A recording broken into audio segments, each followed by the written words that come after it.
최근에 우리는 혁명이라는 단어를 자주 쓰곤 하는데요.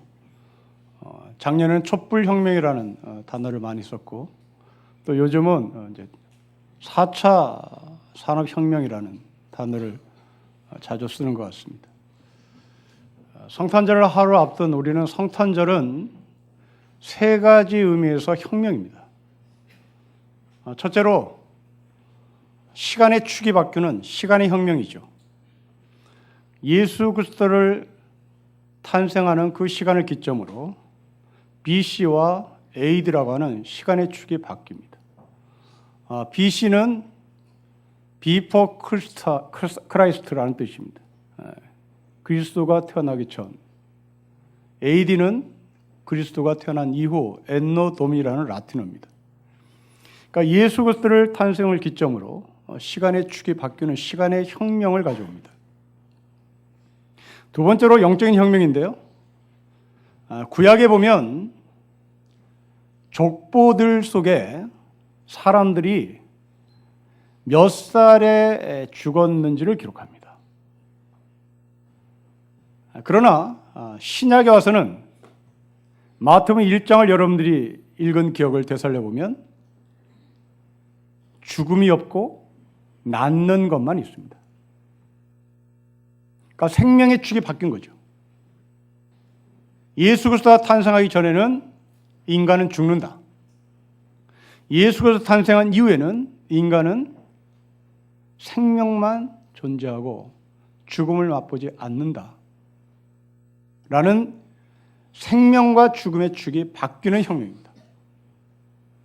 또 동시에 구약의 사람들은 하나님을 보면 죽었습니다. 그러나 신약에서는 하나님을 보는 사람은 삽니다. 삶과 죽음의 축이 바뀌는 것이죠. 이사야 선지자를 보십시오. 자기가 하나님을 봤다고 얘기합니다. 그런데 이 하나님은 실제 하나님이 아니라 천사를 통해서 하나님을 봅니다. 천사 속에 계시는 하나님을 본 이 이사야가 펄썩 주저앉으며 하는 고백입니다. 나 망했다. 나 망했다. 나 망했다. 이게 구약시대에 하나님을 본 사람들의 공통점입니다. 물론 하나님이 직접 나타나지 않습니다. 직접 나타나면 그 자리에서 직사하는 거죠. 하나님은 바람으로 신의 대리자로 나타났음에도 불구하고 사람들은 죽습니다. 그러나 예수 그리스도를 기점으로 신약 시대는 하나님을 보는 사람들이 삽니다. 세 번째 혁명입니다. 그것은 종교의 혁명입니다. 종교는 한결같이 인간이 하나님에게로 올라갑니다. 비나이다 비나이다 하며 올라가죠. 헌금을 많이 하면서 올라가죠. 선한 공로를 쌓으면서 올라가죠. 헌신하면서 올라갑니다. 어떠한 방법을 택하든지 간에 인간의 최선을 다해서 지생명 감천의 심정으로 비나이다 비나이다로 올라가는 것이 종교입니다. 그런데 신약의 시대에 와서 이 종교의 축이 뒤바뀝니다. 하나님이 땅으로 내려옵니다. 오늘 본문이 그 얘기입니다. 인간이 하늘로 올라가서 하나님을 만나는 종교가 아니라 하나님이 인간을 만나러 오시는 이 종교의 혁명, 시간의 혁명, 영적인 혁명, 이것이 성탄절입니다. 자, 이 배경을 들고 여러분 1장 1절과 14절을 다시 한번 함께 읽어보도록 하겠습니다. 시작. 태초에 말씀이 계시니라. 이 말씀이 하나님과 함께 계셨으니 이 말씀은 곧 하나님이시라. 말씀이 육신이 되어 우리 가운데 거하심에 우리가 그의 영광을 보니 아버지의 독생자의 영광이요 은혜와 진리가 충만합니다. 우리가 하나님께로 올라가는 것이 아니라 말씀으로 존재하신 하나님이 육신이 되어 우리 가운데 내려오십니다. 우리는 이것을 가리켜 성육신이라고 얘기하죠. 이것을 기독교 교리의 핵으로 얘기합니다. 그런데 이것이 기독교 교리로만 존재한다면 우리는 아무 의미가 없습니다. 이 기독교 교리가 자칫 잘못하면 이념으로 작동될 수가 있고, 이념으로 작동되면 이 좋은 교리가 남을 배타적으로 수용하지 못하고 내치는 쪽으로 사용되기 때문에 그렇습니다. 이 하나님이 사람이 됐다는 것은 교리로서의 문제로 끝나는 것이 아니라 이것은 실제적인 기쁨입니다. 실제적인 기쁨입니다. 하나님이 하나님의 자리를 버리고 이 땅에 마국간의 사람으로 오셨다는 이 성육신의 교리가 기독교 교리만 존재하지 않고 왜 이것이 실제적인 기쁨인지, 실제적인 복음인지를 한번 풀어보도록 하겠습니다. 여러분, 고대 시대 하나님은 인간의 언어로서 더 이상 표현할 길이 없어 인간이 할 수 있는 최고의 표현으로 왕이라는 표현을 합니다. 왕 이상의 존재이지만 인간의 언어는 더 이상 표현할 길이 없기에 인간의 언어로 가장 높은 존재를 누구라고 잡느냐면 고대 시대는 왕으로 잡지요.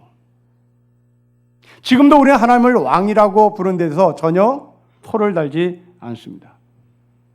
그리고 이 고대 시대의 왕이신 하나님, 그 하나님의 대리자, 그 하나님의 대리자는 한 나라를 통치하는 실제적인 왕으로 비견되곤 했습니다. 그 대표적인 예가 애굽의 왕이었던 파라오, 소위 바로라는 왕입니다. 이 바로는 태양의 아들입니다. 애굽에서의 최고의 신은 태양이었습니다. 그 태양의 신, 태양의 아들이 바로 바로였다는 것은 바로 이 왕은 신의 대리자요, 신이었다는 말입니다. 로마 황제 가운데 자기 스스로 신의 아들, 하나님의 아들이라고 스스로 자처했던 사람도 있습니다.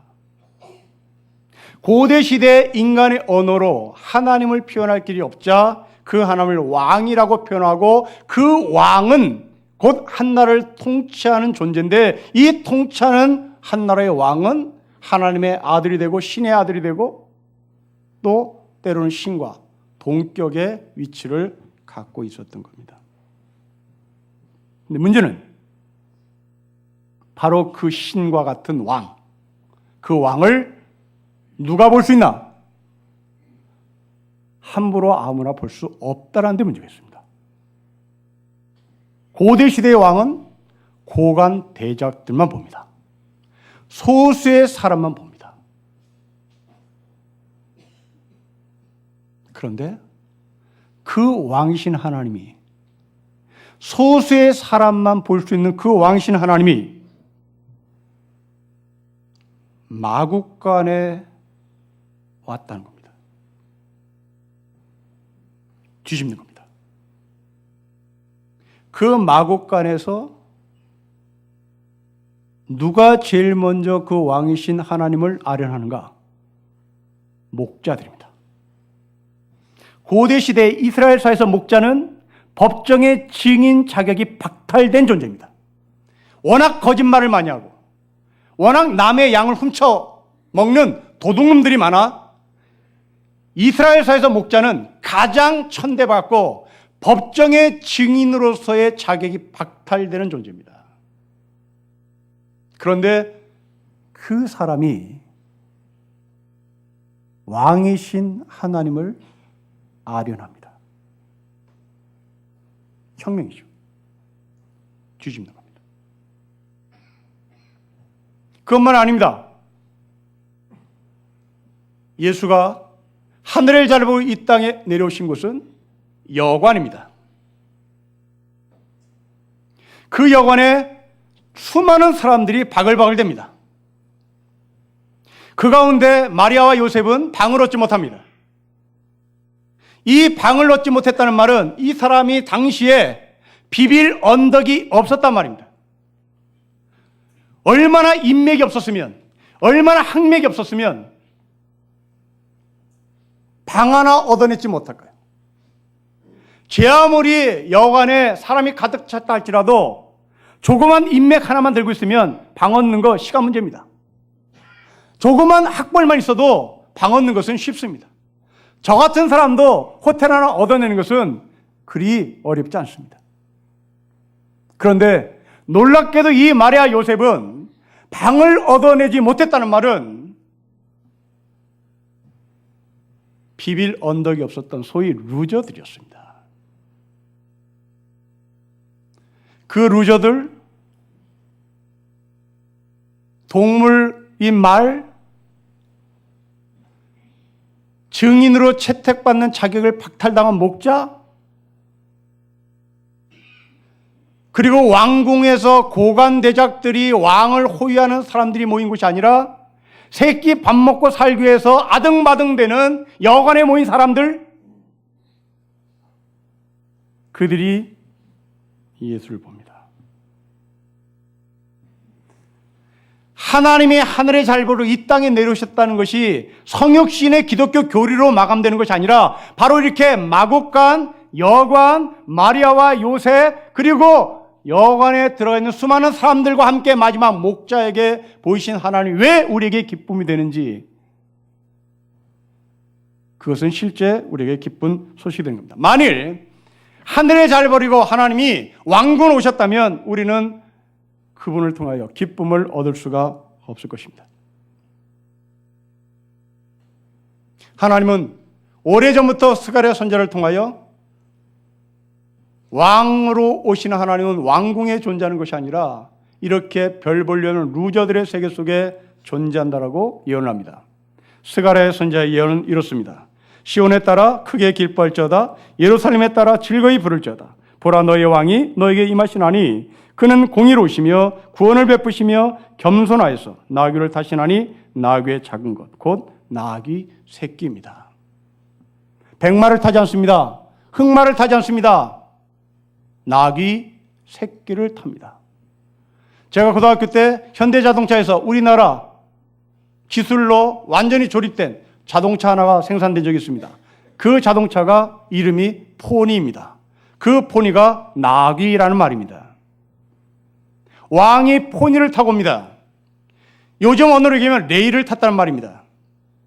왕이 레일을 탄다는 것은 있을 수가 없는 겁니다. 왕이 포니를 탄다는 것은 있을 수가 없는 것입니다. 왕은 백마를 타야 되고 왕은 흑마를 타야 되는 겁니다.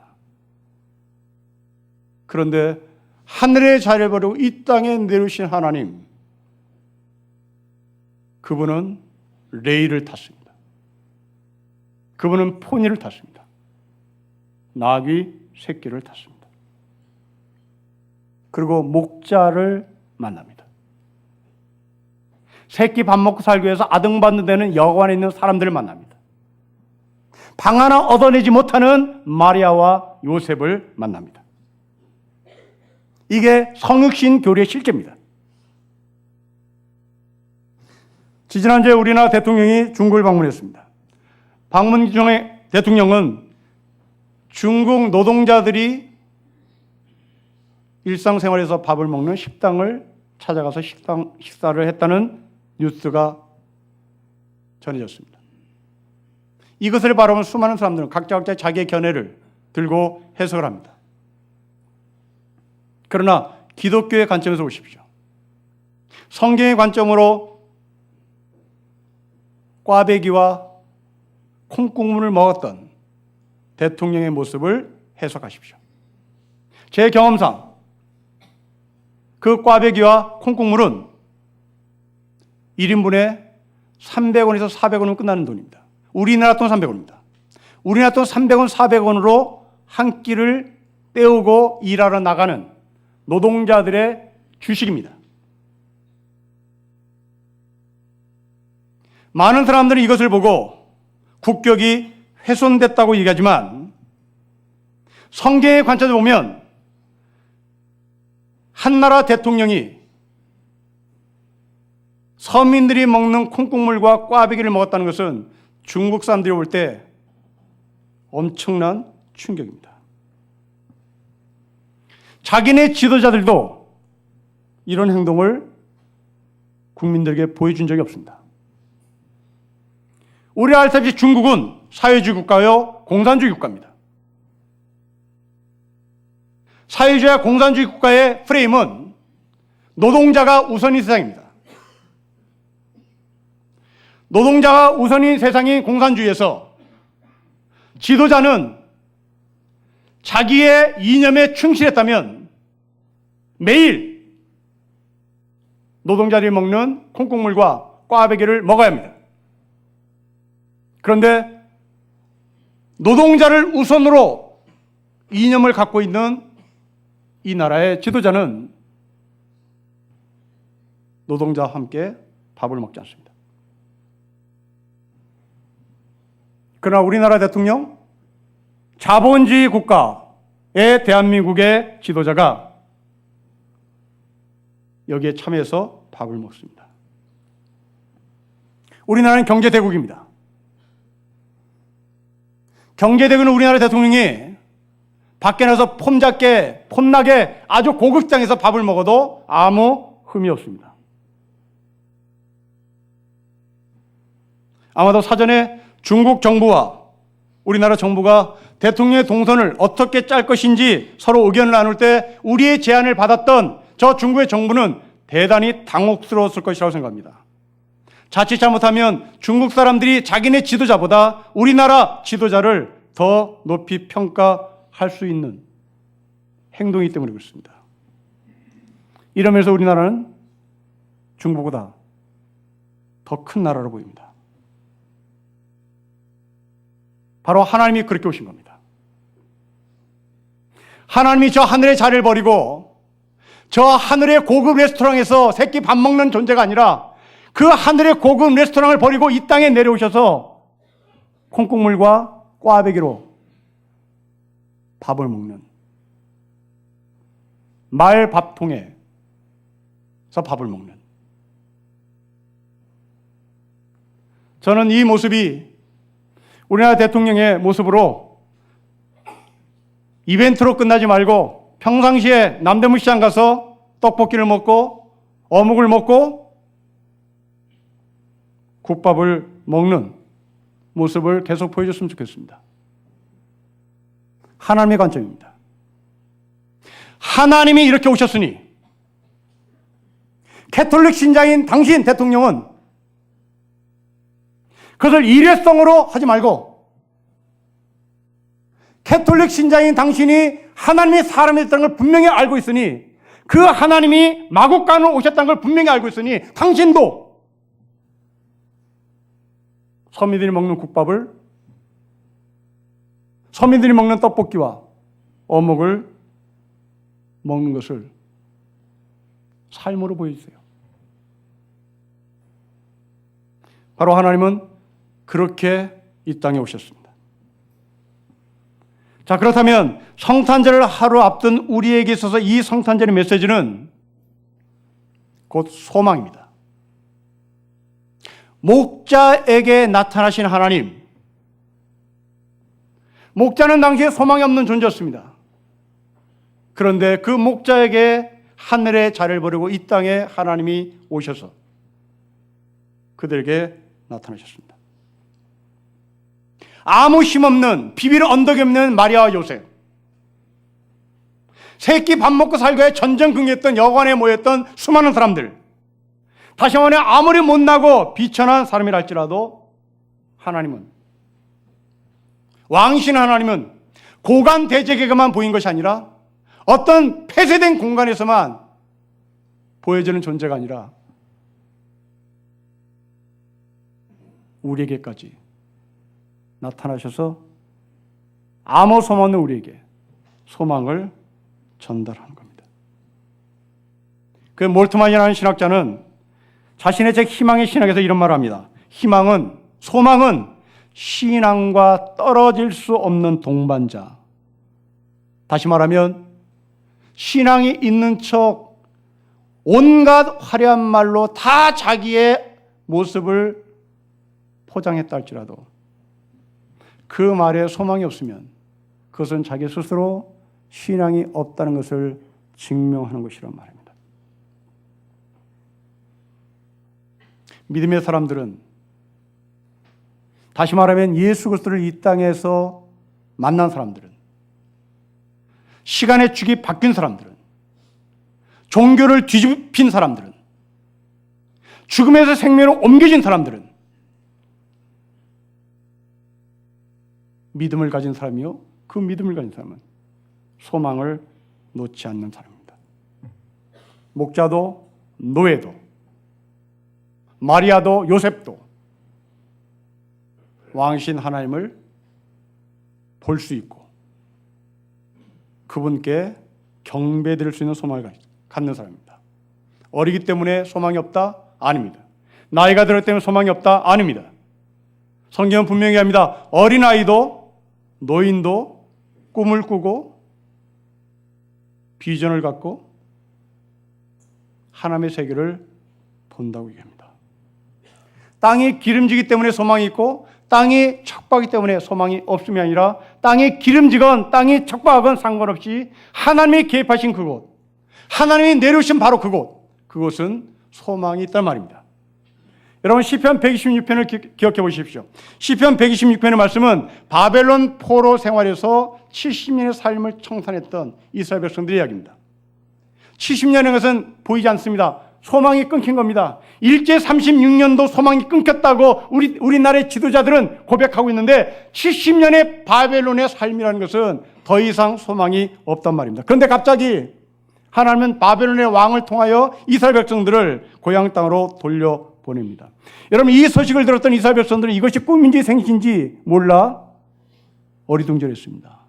그리고 실제인 것을 알고 이들은 기뻐 충만하고 춤을 췄습니다. 가슴 벅찬 심정으로 고향 땅으로 70년 만에 돌아왔죠. 그런데 이 70년 만에 만난 고향 땅은 더 이상 농사를 지을 수 없는 척박한 땅이 되고 말았습니다. 이때 시편 기자는 이스라엘 백성들에게 이렇게 권면합니다. 울면서 시를 부르세요. 울면서 시를 부르세요. 그리고 이어서 기쁨으로 단을 거둘 것입니다. 저는 이야기를 들으며 좀 이상했습니다. 상식적으로 표현하자면 울면서 씨를 뿌리면 안 됩니다. 아니 황폐한 땅이 됐는데 왜 울면서 씨를 뿌려요? 황폐한 땅이 된 곳에 씨를 뿌리려면 이를 악물고 씨를 뿌려야 합니다. 이를 악물며 누가 이 땅을 이렇게 만들었어? 우리 지도자 잘못 만나서, 우리 조상 잘못 만나서, 우리 선배 잘못 만나서 이 땅이 이 모양 이 꼴 됐구나. 도대체 그놈들이 무슨 짓을 했어? 하고 이를 악물며 누구를 향해 분노를 퍼붓고 그리고 누구를 향해 손가락질하고 그리고 누구를 향하여 한 맺힌 마음을 들고 씨를 뿌려야 되는 겁니다. 그런데 시편 116편 기자는 이를 악물고 씨를 뿌리세요가 아니라 눈물을 흘리며 씨를 뿌리세요입니다. 여러분 도대체 이게 무슨 말일까요?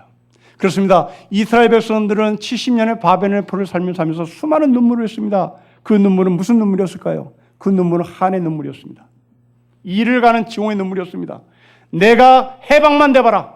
내가 독립만 돼봐라. 내가 집에만 가봐라. 나는 모든 것을 다 할 수 있다. 내가 지금 여기서 이 모양 이 꼴로 생고생 한다만 이제 내가 고향 땅만 가면 니들은 다 죽었어. 이것이 바벨론 포로 강가에서 눈물을 뿌리며 하소연했던 이스라엘 백성들의 눈물이었습니다. 그런데 고향 땅으로 돌아온 이스라엘 백성들이 흐리는 눈물은 무슨 눈물이었을까요? 시편 116편의 기자가 기록한 그 기록, 울면서 씨를 뿌리세요, 울면서 씨를 뿌리세요. 이 말은 도대체 무슨 의미를 담고 있을까요? 그렇습니다. 울면서 씨를 뿌린 여러분, 여러분의 그 눈물이 이 황폐한 땅에 기름진 비처럼 내릴 겁니다. 그 기름진 땅으로 바꾸기 위하여 하나님은 여러분에게 눈물을 필요하는 겁니다. 이 눈물은 이 땅의 비가 되는 것이고 이 땅의 기름진 옥토로 바뀌는 소망의 눈물이 될 것입니다. 이게 눈물을 흘리며 씨를 뿌리라는 권면입니다. 여러분, 우리는 눈물을 흘리면서 삶을 살아야 될 사람들이 있습니다. 그러나 여러분의 눈물은 두 가지일 겁니다. 하나는 징후에 찬 눈물일 겁니다. 징후에 찬 눈물은 동물의 울음이죠.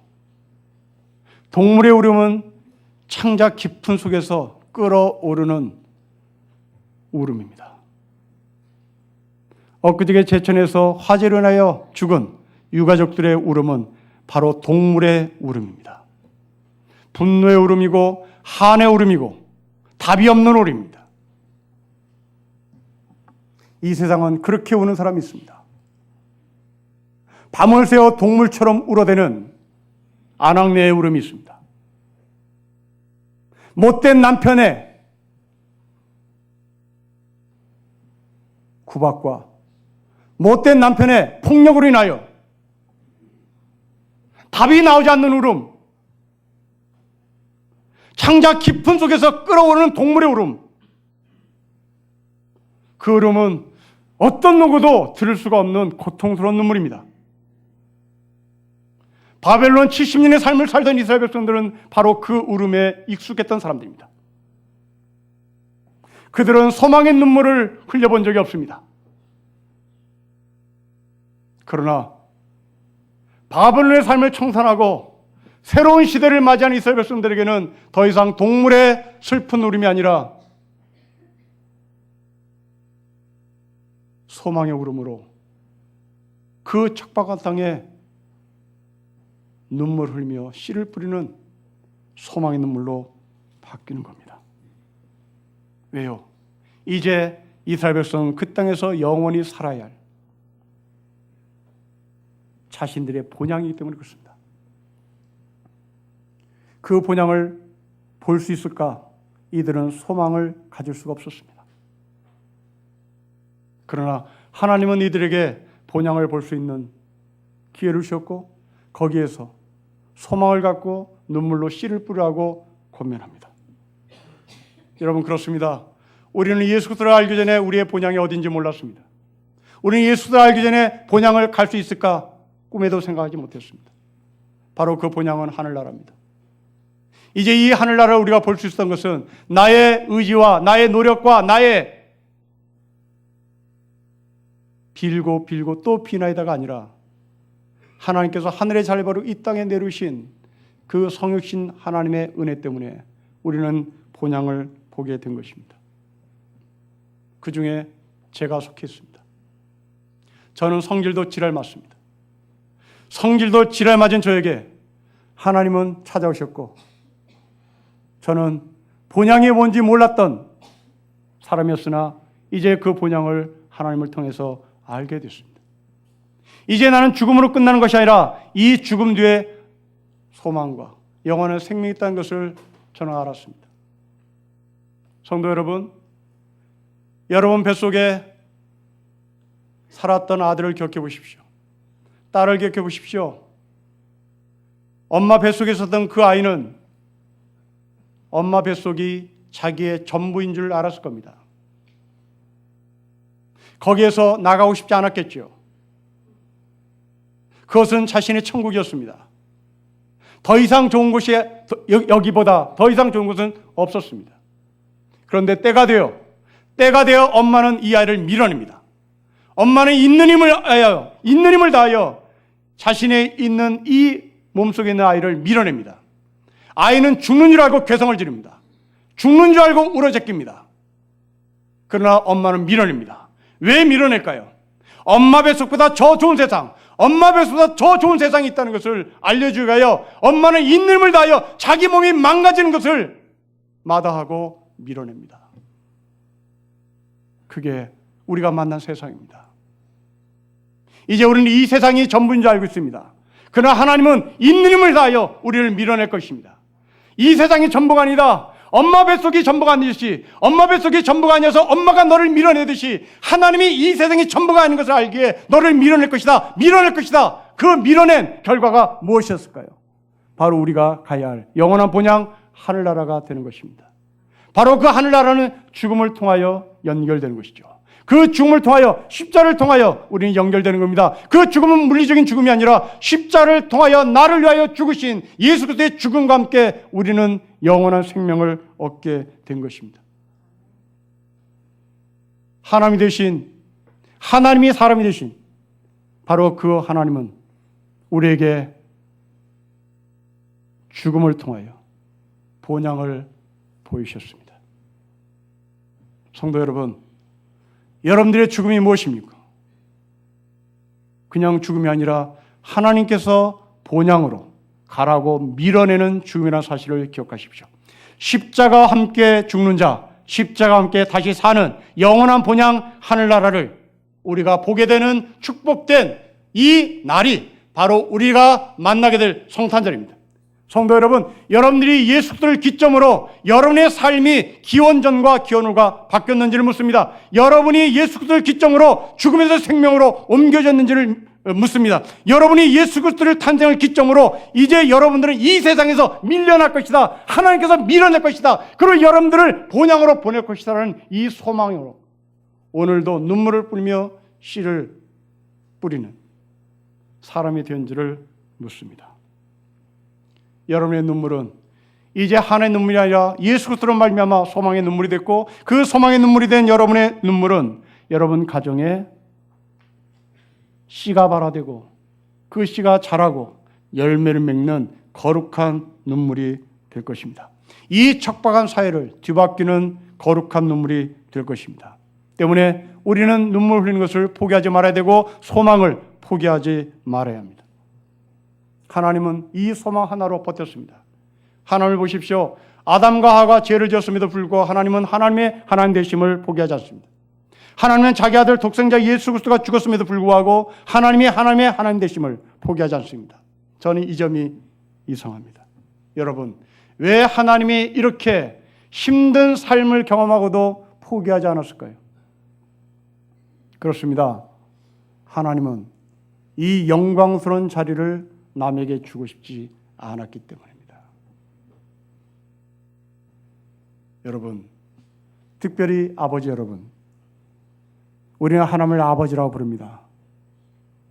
그리고 여러분을 그 자리에 아버지로 갖다 놓으셨습니다.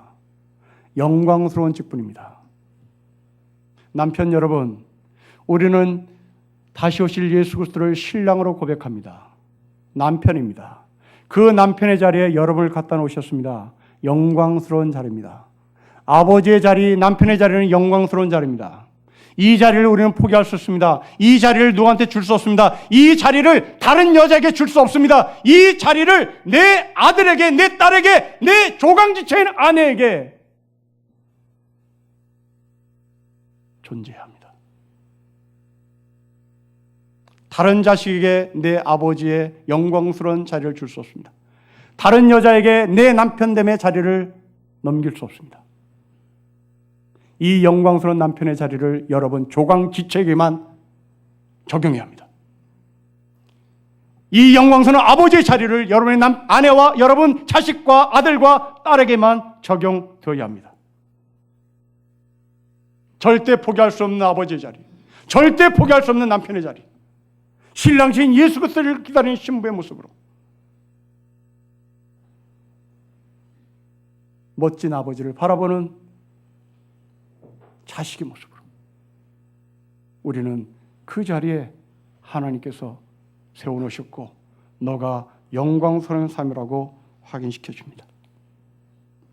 사랑하는 남편 여러분, 아버지 여러분, 그러기에 우리는 돈만 벌어온 기계가 아니라 여러분을 통하여 여러분 자식이 우리 아빠 속에 있는 하나님, 내 남편 속에 있는 하나님,